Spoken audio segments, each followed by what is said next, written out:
ನಮಸ್ಕಾರ, ನೀವು ನೋಡುತ್ತಿರುವುದು ರಾಯಚೂರು ನ್ಯೂಸ್ 007ಗೆ ಸ್ವಾಗತ. 350-400 ಕುಟುಂಬಗಳ ಜೀವನಾಧಾರ ಉಳಿಸಲು ತರಕಾರಿ ಮಾರುಕಟ್ಟೆಗೆ ಶಾಶ್ವತ ಸ್ಥಳ ನೀಡುವಂತೆ ಮನವಿ.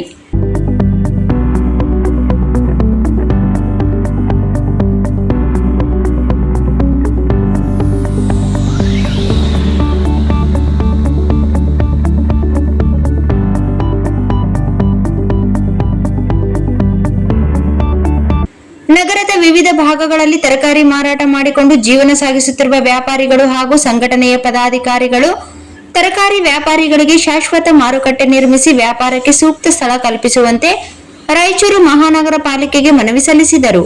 ಈ ಸಂದರ್ಭದಲ್ಲಿ ಮಾತನಾಡಿದ ಸಂಘಟನೆಯ ಮುಖಂಡರು, ಹಲವು ವರ್ಷಗಳಿಂದ ನಗರದಲ್ಲಿ ತರಕಾರಿ ವ್ಯಾಪಾರ ನಡೆಸುತ್ತಿದ್ದರೂ ಸಾರ್ವಜನಿಕರಿಗೆ ಯಾವುದೇ ರೀತಿಯ ತೊಂದರೆ ಅಥವಾ ನಷ್ಟ ಉಂಟು ಮಾಡಿಲ್ಲ ಎಂದು ತಿಳಿಸಿದರು. ಮಹಾನಗರ ಪಾಲಿಕೆ ವಿಧಿಸುವ ತೆರಿಗೆ ಹಾಗೂ ನಿಯಮಗಳನ್ನು ಪಾಲಿಸಲು ವ್ಯಾಪಾರಿಗಳು ಸಿದ್ಧರಿದ್ದಾರೆ ಎಂದು ಹೇಳಿದರು. ಮಾನ್ಯ ಕರ್ನಾಟಕ ಉಚ್ಚ ನ್ಯಾಯಾಲಯ ಕಲಬುರಗಿ ಪೀಠ ನೀಡಿರುವ ವಿಪಿ ನಂಬರ್ 203741/2025 ಆದೇಶದ ಬೆಳಕಿನಲ್ಲಿ ರೇಡಿಯೋ ಸ್ಟೇಷನ್ಗೆ ಹೋಗುವ ರಸ್ತೆ ಪಕ್ಕದಲ್ಲಿ ಪ್ರಸ್ತುತ ನಡೆಯುತ್ತಿರುವ ತರಕಾರಿ ವ್ಯಾಪಾರ ಮುಂದುವರಿಸಲು ಅವಕಾಶ ನೀಡಬೇಕು ಎಂದು ಒತ್ತಾಯಿಸಿದರು. ಪ್ರಸ್ತುತ ಸುಮಾರು 350ರಿಂದ 400 ಕುಟುಂಬಗಳು ಪ್ರತಿದಿನ ಬೆಳಗ್ಗೆ 3 ಗಂಟೆಯಿಂದ 9 ಗಂಟೆಯವರೆಗೆ ತರಕಾರಿ ವ್ಯಾಪಾರದ ಮೇಲೆ ಅವಲಂಬಿತವಾಗಿದ್ದು, ನಗರದಲ್ಲಿ ಹೆಚ್ಚುತ್ತಿರುವ ಜನಸಂಖ್ಯೆ ಮತ್ತು ವ್ಯಾಪಾರ ಚಟುವಟಿಕೆಗಳನ್ನು ಗಮನಿಸಿ ಮಹಾನಗರ ಪಾಲಿಕೆ ವ್ಯಾಪ್ತಿಯಲ್ಲಿ 4 ಕಡೆಗಳಲ್ಲಿ ತರಕಾರಿ ಮಾರುಕಟ್ಟೆ ನಿರ್ಮಿಸಬೇಕು ಎಂದು ಆಗ್ರಹಿಸಿದರು.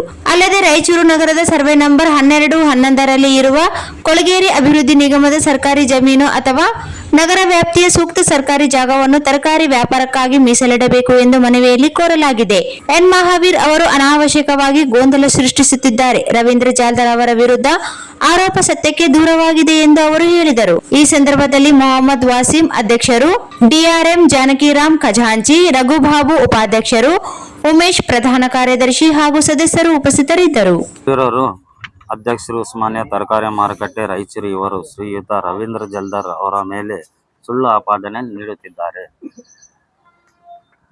ರವೀಂದ್ರ ಜಲ್ದಾರ್ ಅವರು ನಮಗೆ ಆದಷ್ಟು ಮಟ್ಟಿಗೆ ಸಹಾಯ ಮಾಡಿದ್ದಾರೆ. ಬಟ್ ಅಲ್ಲಿನ ರೈತರಲ್ಲಿ ಮತ್ತೆ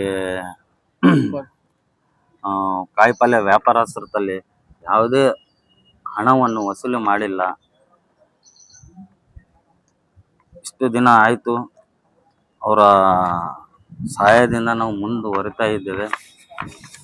ಮಹಾವೀರ್ ಅವ್ರು ನೋಡಿದ್ರೆ ಪದೇ ಪದೇ ಟ್ರಾಫಿಕ್ ಜಾಮ್ ಆಗ್ತಾ ಇದೆ, ಅಲ್ಲಿ ಹಣ ವಸೂಲಿ ಮಾಡ್ತಾ ಇದ್ದಾರೆ ಅಂತ, ಮತ್ತೆ ಟ್ರಾಫಿಕ್ ಜಾಮ್ ಆಗ್ತಾ ಇದೆ ಅಂತ ಪದೇ ಪದೇ ನಮ್ಮ ಮೇಲೆ ಒತ್ತಡ ನೀಡ್ತಾ ಇದ್ದಾರೆ. ಎಲ್ಲಿಲ್ಲ ಸರ್ ಟ್ರಾಫಿಕ್, ಚೀನ್ಕಂದಿಲ್ಲ ಹತ್ರ ಟ್ರಾಫಿಕ್ ಇಲ್ಲ ಸರ್. ಎಷ್ಟು ಟ್ರಾಫಿಕ್ ಜಾಮ್ ಆಗ್ತಾ ಇದೆ ಅಂದರೆ ಅಷ್ಟು ಟ್ರಾಫಿಕ್ ಜಾಮ್ ಆಗ್ತಾ ಇದೆ. ಅದನ್ನು ಬಿಟ್ಟು ಮಹಾವೀರ್ ಸರ್ ಅವರು ಪದೇ ಪದೇ ನಮ್ಮ ಮೇಲೇ ಒತ್ತಡ ಮಾಡ್ತಾ ಇದ್ದಾರೆ. ಅದನ್ನು ಜಿಲ್ಲಾಧಿಕಾರಿಗಳಾಗಲಿ ಮತ್ತು ಆಯುಕ್ತರಿಗಾಗಲಿ ತಿಳಿಸಿ ನಮಗೆ 4 ದಿಕ್ಕಲ್ಲಿ ಮಾರ್ಕೆಟ್ ಮಾಡಿಕೊಳ್ಳೋಂಥ ಒಂದು ಸುಮಾರು 2 ವರ್ಷಗಳಿಂದ ನಾವು ಹೋರಾಟ ಮಾಡ್ತಾ ಇದ್ದೀವಿ. ಡಿ ಸಿ ಸಾಹೇಬ್ರಿಗೆ ಭೇಟಿಯಾಗಿದ್ದೀವಿ, ಮೆಮೊರಾಂಡಮ್ ಕೊಟ್ಟಿದ್ದೀವಿ, ಕೋರ್ಟ್ಗೆ ಹೋಗಿದ್ದೀವಿ. ಅಲ್ಲಿಂದ ಒಂದು ಸ್ಟೇಟ್ಮೆಂಟ್ ಬಂತು, ಒಂದು ಸಭೆ ನಡೀತು ಇಲ್ಲಿ.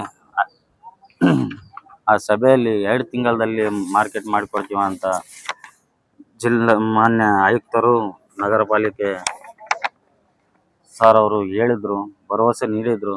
ಅದು ಮಹಾವೀರ್ ಅವ್ರಿಗೆ ತಿಳಿದಿದೆ. ಮತ್ತೆ ಅನಧಿಕೃತ ಮಾರುಕಟ್ಟೆ ಅಲ್ಲಿ ಟ್ರಾಫಿಕ್ ಜಾಮ್ ಆಗ್ತಾ ಇದೆ ಅಂತ ಪದೇ ಪದೇ ಇದು ಮಾಡ್ತಾ ಇದ್ದಾರೆ. ಅವ್ರಿಗೂ ಗೊತ್ತಿದೆ, ಅವ್ರನ್ನೂ ಇಲ್ಲಿ ಒಪ್ಕೊಂಡಿದ್ದಾರೆ ಸಭೆಯಲ್ಲಿ. 4 ದಿಕ್ಕು ಮಾರ್ಕೆಟು ಮಾಡೋದು ನನಗೂ ಸಂತೋಷಕರ ಅಂತ ಮಹಾವೀರ್ ಸರ್ ಅವ್ರನ್ನೂ ಹೇಳಿದ್ದಾರೆ. ಮತ್ತೆ ಇದೇ ನಮಗೆ ತೊಂದರೆ ಮಾಡ್ತಾ ಇದ್ದಾರೆ.